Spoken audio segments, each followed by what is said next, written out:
Louvado seja nosso Senhor Jesus Cristo. Vamos fazer a nossa leitura do profeta Jeremias, nosso 47º encontro. Estamos trabalhando Jeremias capítulo 22, do versículo 1 a 9. Vamos ouvir primeiro a leitura, depois o nosso comentário. Assim diz Javé, capítulo 22, versículo 1. Assim diz Javé: desça ao palácio do rei de Judá. Chegando aí, diga o seguinte: Rei de Judá, você que está sentado no trono de Davi, escute a palavra de Javé. Que seus funcionários também escutem, como todo o povo que costuma entrar por essas portas. Assim diz Javé: pratica o direito e a justiça. Liberte um oprimido da mão do opressor. Não tratem com violência, nem oprimam o imigrante, o órfão e a viúva. Não derramem sangue inocente neste lugar. Se vocês obedecerem de verdade a esta ordem, os reis que se sentam no trono de Davi, e também os seus funcionários, e todo o seu pessoal, continuarão entrando pelas portas deste palácio, montados em carros e cavalos. Mas se vocês não obedecerem a estas palavras, eu juro por mim mesmo, oráculo de Javé, que este palácio se transformará numa ruína. Assim diz Javé ao palácio do rei de Judá: você era para mim como Galaad e o cume do Líbano. Juro que transformarei você num deserto, numa cidade desabitada. Consagrarei os destruidores que virão contra você, cada um com suas armas. Eles cortarão os melhores cedros que você possui e os lançarão no fogo. Muitas nações atravessarão esta cidade, e as pessoas perguntarão umas às outras: por que Javé tratou assim esta grande cidade? E responderão: foi porque eles abandonaram a aliança de Javé, seu Deus, e adoraram outros deuses e os serviram. Esse é o texto que nós vamos, então, refletir no dia de hoje. Esses versículos referem ao rei Joaquim, mas não ao rei Sedecias. Joaquim reinou do ano 609 até 598. Sedecias sucedeu Joaquim de 598 a 587.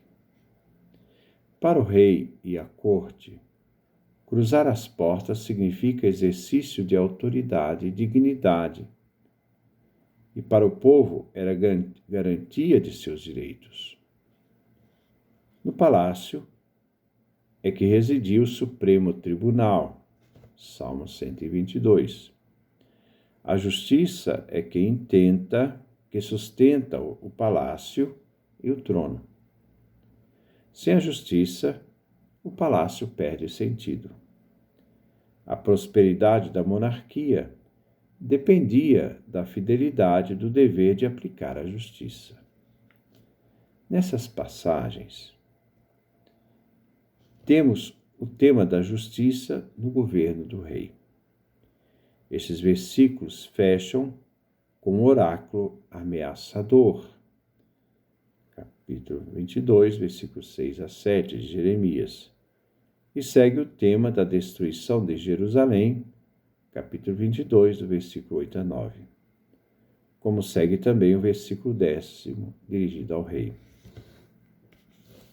Mas nós vamos deixar o 10º para o próximo encontro. Versículo 1. Assim diz Javé: desça ao palácio do rei de Judá.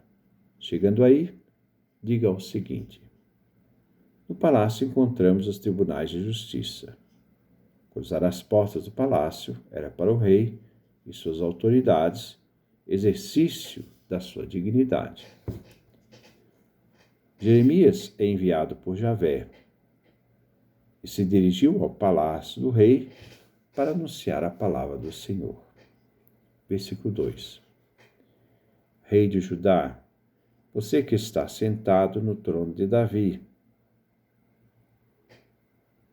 escute a palavra de Javé.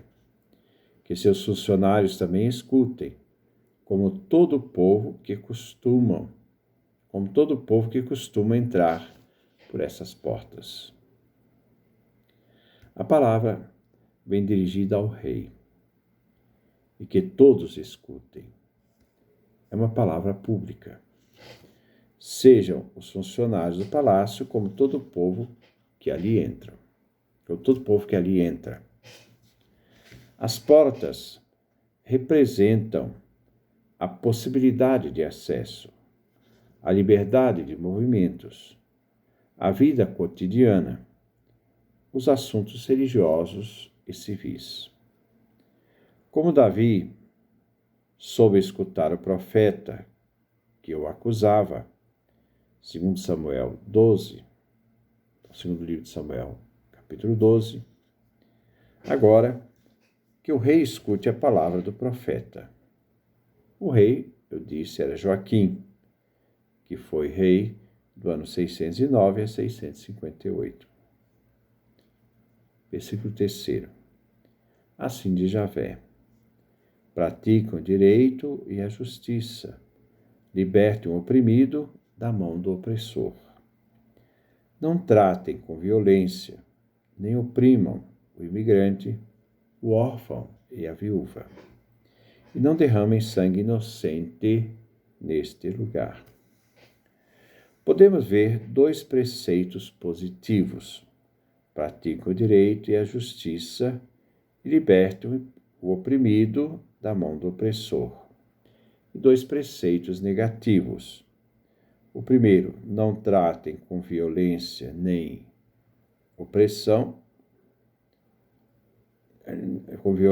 oprimam o imigrante, o órfão e a viúva. E o segundo, não derramem sangue inocente neste lugar. Vemos a defesa do direito dos pobres e desvalidos, das classes expostas às explorações. Vemos a legislação do Êxodo, capítulo 22, versículo 21, que diz: não explorarás os órfãos e viúvas, porque se o explorais, eles gritarão, e gritarem a mim, eu os escutarei. Como também nós encontramos no livro do Deuteronômio, capítulo 24, versículo 17 a 19. Não distorça o direito do estrangeiro, do órfão, nem tome como penhor a roupa da viúva. A referência é a lei, a Torá, o Código da Aliança. Esta legislação era defendida pelos profetas. Era função da monarquia, isto é, do rei, a aplicação da justiça presente na Torá, na lei. Não derramem sangue inocente neste lugar, isto é, aqui se refere aos sacrifícios de crianças em Tofé, como vimos no capítulo 19, do versículo 2 e 3. Versículo 4. Se vocês obedecerem de verdade a esta ordem, os reis que se sentam no trono de Davi, e também seus funcionários e todo o seu pessoal, continuarão entrando pelas portas desse palácio, montados em carros e cavalos. A fidelidade à aplicação da lei, a justiça, se por acaso Jerusalém manter a lei, a Torá, Jerusalém não será destruída. Ao rei e a toda a corte e seus funcionários vem o chamado de obedecerem à ordem, isto é, obedecerem à lei. Os reis descendentes de Davi continuarão reinando e sendo respeitados, tendo o poder, né, de autoridades para poder entrar de cabeça erguida no palácio, pela porta, montados em carruagens e carros. Versículo 5. Mas se vocês não obedecerem a estas palavras, eu juro por mim mesmo, oráculo de Javé, que este palácio se transformará numa ruína. Caso o rei e os funcionários dos reis forem justos, não aplicarem o direito, nem defenderem a causa dos fracos e pobres, Javé jura por ele mesmo que Jerusalém e o palácio serão demolidos, destruídos, se tornarão um escombro. Javé jura por si mesmo. Significa o caráter irrevogável da decisão tomada por ele. Como ele não pode jurar a não ser por si mesmo, nós vemos que nós encontramos esta expressão em vários sentidos no Antigo Testamento. Significa que Javé não vai mudar. Javé jura pela sua alma, como diz Amós, capítulo 6, versículo 8. Ele jura por sua santidade. Amós, profeta Amós, capítulo 4, versículo 2. Ele jura pelo orgulho de Jacó. Amós, capítulo 8, versículo 7. Ele jura por seu nome. Jeremias, capítulo 44, versículo 26. Não podendo jurar por alguém maior, ele jura por si mesmo. A responsabilidade de tudo cai sobre as autoridades. Versículo 6. Assim diz Javé ao palácio do rei de Judá: Você era para mim como Galaad e o cume do Líbano. Juro que transformarei você no deserto, numa cidade desabitada. Galaad e Líbano inclui também o Bazã, nome genérico de Galaad. São regiões montanhosas de bosques e pastos. O Líbano atraía a cobiça dos reis, não só pela sua formosura, mas pela utilidade de seus cedros. Os cedros eram o emblema dos poderosos.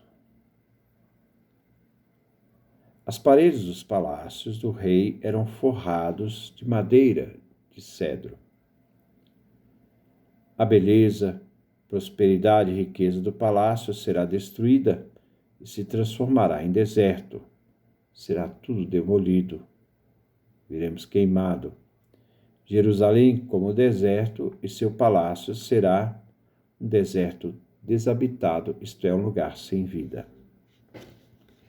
Versículo 7. Consagrarei os destruidores que virão contra você, cada um com suas armas.